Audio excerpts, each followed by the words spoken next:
자, 오늘부터 우리 사도행전을 공부하도록 하겠습니다. 사도행전은 예수님 승천한 이후에 사도들의 일을 기록한 것이 바로 사도행전입니다. 여기에는 예수님께서 말씀하신 것처럼 예루살렘과 유대와 사마리아와 땅까지 복음을 전하라 하셨던 말씀 그대로 유대에서부터 예루살렘에서부터 시작하여 유대로, 그 다음에 사마리아 땅으로, 그리고 온 세계로 퍼져나가는 복음의 전파, 그리고 사도들의 행적을 통한 복음의 전파가 기록이 되어 있습니다. 근데 주로 동방으로 간 기독교에 대해서는 언급이 거의 없고, 서방으로 간 기독교에 대한 언급을 그래서 주로 하고 있는 것을 볼 수가 있죠. 그래서 우리 1장에서 7장까지는 이제 예수님의 승천과 교회가 시작되는 것, 그다음에 8장에서 12장까지는 바울의 회심, 바울에 대한 것, 그 다음에 이제 나머지 13장부터 28장까지는 이제 바울의 그 전도, 로마에까지 가는 바울의 모습을 여기서 기록하고 있음을 볼 수가 있습니다. 자, 이 사도행전은 누가복음을 쓴 누가가 기록한 책입니다. 그래서 누가복음은 1편이고 사도행전은 2편이라고 말할 수가 있고, 주로 누가복음도 이방인들을 위해서 기록된 책이라면 사도행전도 역시 이방인들을 위해서 기록한 책입니다. 그래서 이방인들에게 이 그리스도의 복음, 예수님의 그 복음의 역사, 사역이 어떻게 전파되고 증거되어 가는가 하는 그런 것들을 이렇게 기록한 책이 사도행전이라고 말할 수가 있겠죠. 그래서 1장 1절에 보니까 데오빌로요, 내가 먼저 쓴 글에는 무릇 예수께서 행하시며 가르치시기를 시작하심부터 그가 택하신 사도들에게 성령으로 명하시고 승천하신 날까지 이를 기록하였노라. 다시 말하면 누가복음에서 예수님이 이제 탄생으로부터 시작해가지고 예수님이 승천하시는 과정까지 전부 다 기록을 했습니다.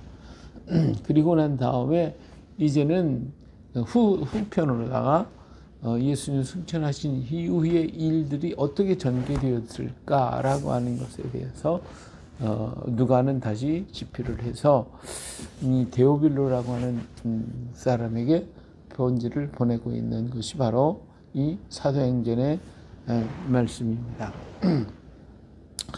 자, 이제 사도들이 이제 함께 모여가지고 예수님 떠나신 후에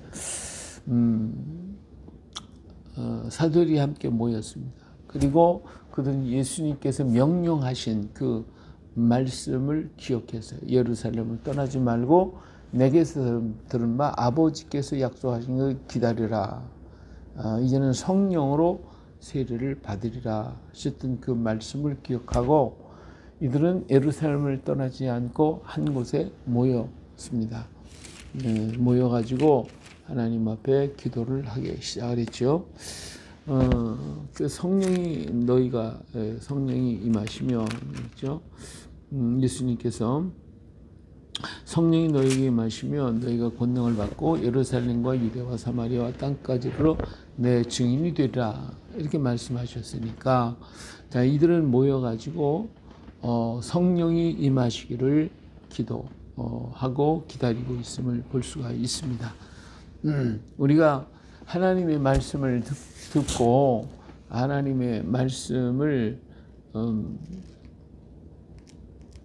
이렇게 다 들었을 때 그 말씀을 그대로 실천하고 그대로 행하는 것이 예, 그게 중요하죠. 이게 많이 아무리 들었을지라도 어때요?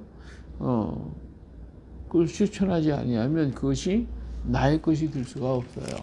근데 하나님 말씀을 들었고 그 말씀을 따라서 이렇게 행하고 그 일을 이루고 보면, 그러면 그것이 나에게 적용이 되고 내 것이 되어지고 그것을 통하여 나에게 하나님의 은혜가 임하게 되어집니다. 그래서 처음에 예수님이 승천하신 그 광경을 본 사람이 500여 명이라고 된다고 그랬는데, 사실 그 예수님 말씀을 순종해서 따라온 사람들이 15절에 보니까 모인 무리의 수가 약 120명이나 되더라 그랬어요. 한 120명 정도, 500여 명이 모여서 예수님이 하신 말씀을 다 들었지만, 그러나 그들은 다 집으로 돌아갔고, 예수님께서 말씀하신 성령을 기다리라 하셨던 그 기다림에 대하여 그들은 모여가지고 120명이 모여서 합심하여 그들은 기도하게 됩니다. 기다리게 돼요. 그러니까 기다리라고 할 때 기다리고, 성령을 받으라고 할 때 받고 하면 그 현장에서 그 자리에서 우리가 있어야 이 축복이 따라오는 거거든요. 그런데 500여 명이 들었지만 사실은 그 말씀을 실천한 사람은 120여 명이 되더라, 그 말씀이 되거든요. 자, 그래서 이들이 먼저 감람원이라는 산으로부터, 여기 일제들이 감람원이라는 산 예수님께서 승천하시는 모습을 거기서 봤는데 예루살렘에 돌아왔다. 그래서 예루살렘에서 돌아와서 유하는 다락방에 올라가니, 다락방에 올라갔어요. 다락방, 바로 여기가 마가 요한의 다락방이라고 그러죠. 여기 다락방에 올라갔어요. 근데 여기에 120여 명이 모였는데 그 중에 예수님의 제자들은 빠지지 않고 다 참석을 해요. 베드로, 요한, 야고보, 그다음 안드레, 빌립, 토마, 바돌로메, 마태, 알페오의 아들 야고보, 셀로인 시몬, 야곱의 아들 유다, 다 모였어요. 전부 다 모였는데 그뿐만 아니라 여자들도 예수님의 제자들 가운데 여제자들이 참 많아요. 이 여자들이 얼마나 용감하고 열정적이었던, 예수님 십자가의 그 밑에까지 따라가는 사람들이, 남자들은 다 도망갔고 여자들이 이렇게 다 갔어요. 그래서 이 사람들이 예수님의 제자들과 그리고 여제자들과 또 예수님의 어머니 마리아, 그리고 예수의 아우들, 여기 보니까 아우들도 있어요. 예수님의 아우들이 도마 한 사람, 그리고 그 동생들이 이제 야고보, 큰 동생이 야고보, 둘째가 요셉, 그리고 셋째가 유다, 도마, 그 다음에 넷째가 시몬, 그리고 여동생들이 있어요. 근데 예수의 아우들과 더불어 마음을 같이하여 오로지 기도에 힘쓰더라. 그들이 모여서 합심해서 같이 기도하고 열심히 그 말씀을 기다렸어요. 그래서 이런 가운데 그들은 기도하면서 또 베드로가 얘기한 것들을 베드로가 또 나와서 또 같이 이야기하고, 지금까지 지내왔던 여러 가지 일을 전하고, 또 모여서 기도하고, 또 전하고 기도하고, 이렇게 하면서 그들은 이렇게 하루를 지나고 이틀이 지나고 사흘이 지나고 지났어요. 그러면서 열심히 그들은 그 주님의 말씀을 기억하고 있었다라고 하는 것입니다. 우리가 모여서 해야 할 일은 뭐냐? 하나님의 말씀을 듣는 것이고, 그리고 함께 찬양하고 기도하는 거예요. 이게 모이기를 그렇지 않으면, 혼자라고 하면 뭐 성전도 필요 없다, 뭐 내가 교회니까 하고 혼자만 모여서 한다면 장작불이 아무리 활활 타더라도요, 하나만 갖다 놓으면 금방 꺼져요. 그러나 다 꺼져가는 장작도 같이 모아놓고 불이 있는 것들끼리 같이 모아놓으면 그 불이 활활 잘 타게 돼 있어요. 예, 우리가 모인다고 하는 이 자체가 얼마나 중요한지 몰라요. 사람들은 사람과 함께 어우러질 때에 거기에 큰 힘이 있고 역사가 나타나거든요. 그렇기 때문에 우리 예수님께서도 요한복음 17장에 보니까 하나가 되라고 얼마나 기도하셨는지 몰라요. 우리 하나님 예수님이 마지막 그 간절한 기도의 부탁이 내가 아버지와 하나가 된 것처럼 너희들도 하나가 되고 그 하나가 된 너희들 속에 나도 너희와 함께 하겠다고 하는 이 말씀을 하신 거예요. 하나됨 속에 하나가 있는 예수님이 계시지 분열하고 쪼개고 있는 곳에 예수님이 계시지 않아요.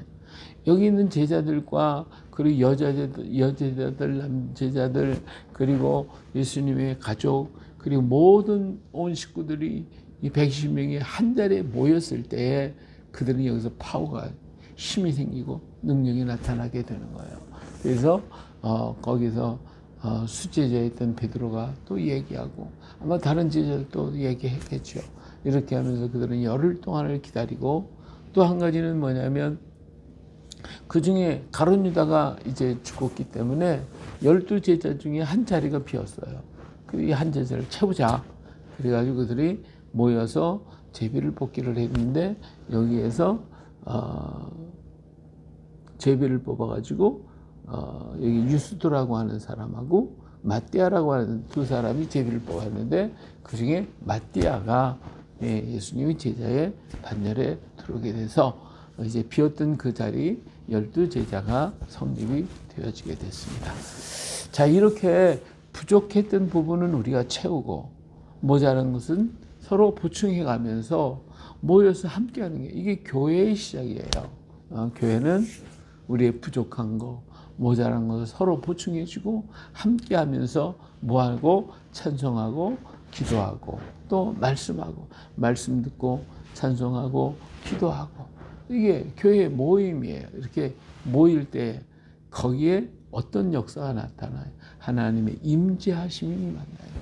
하나님의 역사하심이 나타나는 거예요. 예. 이런 모임이 없다면 그런 역사가 나올 수가 없어요. 예?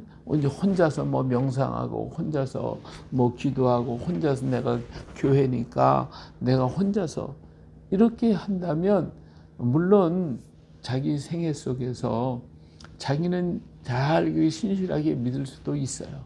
혼자 말씀 보고 혼자 기도하고 혼자 찬송하고 그러나 그것은 언제 변할지 모릅니다. 왜? 인간은 변하기 때문에. 자기 자신이 변할지도 모르는 거예요. 그리고 자기가 바로 서 있는 것조차도 제대로 알지 못해요. 말하겠죠.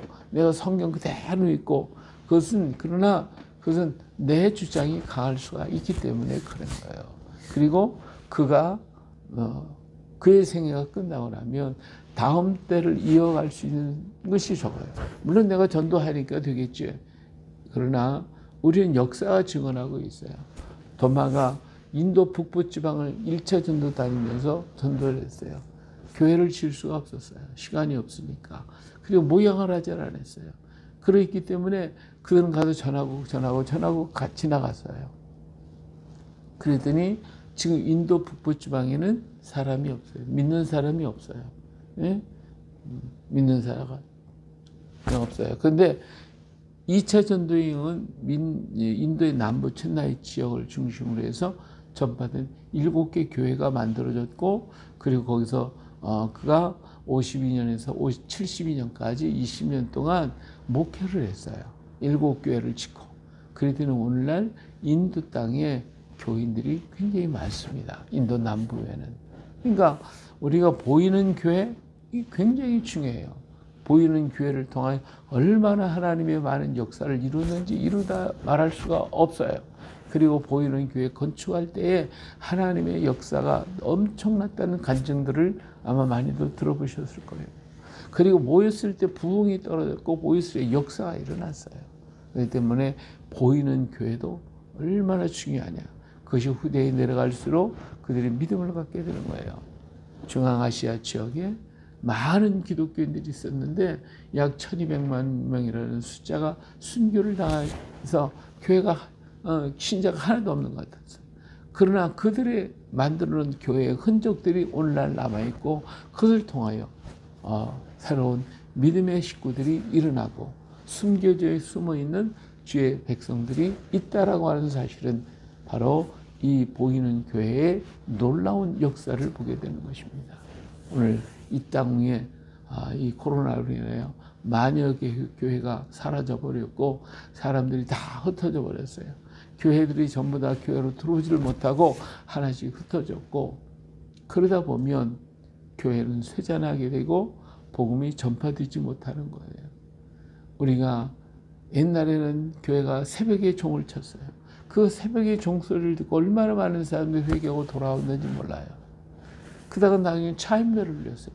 그 찬송 소리를 듣고도 사람들이 많이 모였어요. 그래서 지금은 종소리도 사라졌어요. 차인별도 사라졌어요. 교회도 자꾸 사라져가고 있어요. 예. 그러면 뭐가 줄어요? 성도가 줄게 돼 있어요. 예. 그렇기 때문에 오늘 우리 주님은 우리를 향하여 모이라고 그래요. 성전을 떠나지 말라고 그러는 거예요. 내가 한 말을 기억하라는 거예요. 모여서 합심하여 기도하라고 얘기하시는 거예요. 우리가 모여서 합심하여 기도해야 합니다. 오늘 이제 교회를 다시 회복시키고 성도들이 다시 모이고 함께해서 하나님의 성령의 운동을 또 일으키는 우리가 되어야 할 줄로 믿습니다. 자, 그리고 그들은 모여서 이 부족했던 부분들을 다 보충하고 우리의 부족했던 거, 우리가 하나님 앞에 불신했던 거 다 회개하고 하나님 앞에 기다려야 돼요. 얼만큼 기다렸어요? 여기 보니까 2장에서는 오순절까지 기다렸다고 했어요. 예, 오순절, 열흘 동안을 기다리는, 열흘 동안. 예? 이 열흘이라고 하는 이 숫자가 얼마나 긴 시간입니까? 생각해 보세요. 집을 떠나서 열흘 동안을 집을 펴놓고 그들이 열흘 동안 모여서 찬송하고 기도하고 말씀 듣고 또 기도하고 부족한 부분을 서로 채워가며 자기들이 있는 거 나눠가면서, 이게 보통 일입니까? 보통 힘든 일이 아니에요. 그럼에도 불구하고 120명은 떠나지 않고 모여서 부르짖고 기도하고 하나님 앞에 간구했다고 하는 사실이에요. 여기 하나님이 큰 역사가 일어나는 거예요. 예. 모여서 긴 시간 동안 함께 할 때에 역사는 일어나게 됩니다. 그래요. 오늘도 우리가 우리에게 주어진 모든 순간순간들을 포기하지 말고 끝까지 가는 거예요. 우리 끝까지 가는 거예요. 우리가 주를 위해서 일하는 것도 끝까지 가는 거예요. 우리 끝까지 갑니다. 그 길 끝에 우리 주님이 손을 벌리고 우리를 기다리실 거예요. 수고했다. 여기까지 오라 고생했다. 그리고 우리를 안아주시고 붙들어 주실 것입니다. 이 기쁨과 이 믿음을 가지고 오늘 또 하루를 멋지게 만들어 이 한 주간도 승리하는 역사가 있기를 예수님의 이름으로 축복합니다. 할렐루야. 의로하신 아버지 하나님, 오늘 또 사도들이 새 역사를 이루어가는 것을 봅니다. 그들은 모였습니다. 그들은 주님의 말씀을 따라서 함께 했습니다. 말씀을 들었고 기도하고 또 말씀 듣고 기도하고 부족한 부분은 또 채워가면서 하나님의 뜻을 이루기 위해서, 주의 음성을 듣기 위해서, 주님의 약속하신 것을 기다리기 위해서 그들은 모여서 말씀을 들었습니다. 기도했습니다. 열심히 그들은 이 일을 위해서 행했던 것을 봅니다. 아버지 하나님, 모두가 다 떠났을지라도 120명은 모여서 하나님의 약속을 기다렸습니다. 오늘도 우리가 끝까지 주님을 기다리게 하옵소서. 주님 앞에 부르짖게 하여 주시오. 주의 말씀을 듣게 하옵소서. 모이를 패하는 어떤 사람처럼 하지 말고 모이는 데 힘을 쓰게 하시고 함께 모여서 마음을 같이 하고 뜻을 같이 하여 주 앞에 부르짖어 기도하며 간구할 수 있게 하여 주시옵소서. 오늘 우리가 이렇게 SNS로 같이 나누지만 하나님이 우리의 몸과 마음과 영혼은 하나로 함께하여 기도하며 간구하며 서로 격려하며 주의 말씀을 증거하기에 부족함이 없도록 은혜 내려 주시옵소서. 아버지 하나님, 우리 가운데 임하시고 역사하셔서 우리와 함께 하시는 주님의 크신 은혜가 더욱더 충만케 하옵소서. 오늘도 연결된 사랑하는 식구들과 형제자매들, 어린 자녀들 하나하나까지 주님 기억하시고 우리 일하는 일터 위에도 주님 축복하시고 우리가 행하는 일들마다 주님께서 붙잡아 주시어서 아버지의 한 주간도 주님과 함께 동행하며 주의 아름다움을 이루고 주께 영광을 돌려드릴 수 있게 하옵소서. 하나님, 아직도 폐렴으로 고통을 당하고 아버지 하나님 백신으로 어려움을 겪고 여러 가지 모든 문제로 인하여 생활의 염려와 걱정과 아버지 문제로 인하여 고통을 당하는 우리 이웃들이 얼마나 많은지 모릅니다. 생애를 포기하고 이렇게 가는 낙심하고 있는 형제와 자매들이 얼마나 많은지 모릅니다. 아버지, 이 나라와 이 민족, 이 땅을 긍휼히 여겨주시고 이 모든 고통에서 우리를 건져주시고 우리를 구원하사 주께로 나아가며 주님께로 더 가까이 다가갈 수 있는 우리가 되게 하여 주옵소서. 오늘도 성령으로 충만하게 하소서. 새 힘을 주시고 용기를 주시고 은혜를 베풀어 주시옵소서. 우리와 동행하시는 예수님의 이름으로 기도합니다. 아멘.